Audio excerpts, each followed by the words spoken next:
چند باره بگم که دوست دارم و اصلا که توی فکر و خیالم. و چند باره نگاهم به چشم تو میمیرم واسه هر نگاه تو. چند باره بگم که دوست دارم و اصلا که توی فکر و خیالم. و چند باره نگاهم به چشم تو میمیرم واسه هر نگاه تو. چند باره بگم که دوست دارم اصلا که توی فکر و خیالم. با چند بار نگاهم به چشم تو میمیرم واسه هر نگاه تو.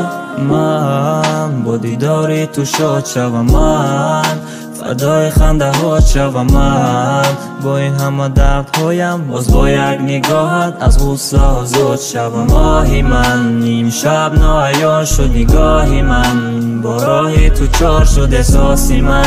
این همه تنهایی این خانه هم نستی اصلا تو کجایی؟ هر بار عشق میریزد این چشمان، درد و پنهان میشود زیر لبها. زیر بارانی سرد من تنها بگذار بمیرم و بین غم. باز چند باره بگم که دوست دارم و اصلا که توی فکر و خیالم. باز چند باره نگاهم به چشم تو میمیرم واسه هر نگاه تو. باز چند باره بگم که دوست دارم اصلا که توی فکر و خیالم. چند بار نگاهم به چشم تو میمیرم واسه هر نگاه تو.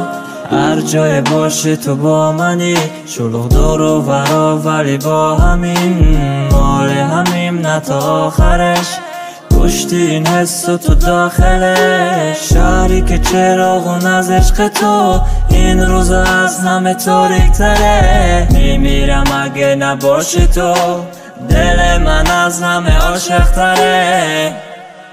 باز چند باره بگم که دوست دارم و اصلا که توی فکر و خیالم. باز چند باره نگاهم به چشم تو میمیرم واسه هر نگاه تو. باز چند باره بگم که دوست دارم اصلا که توی فکر و خیالم. باز چند باره نگاهم به چشم تو میمیرم واسه هر نگاه تو.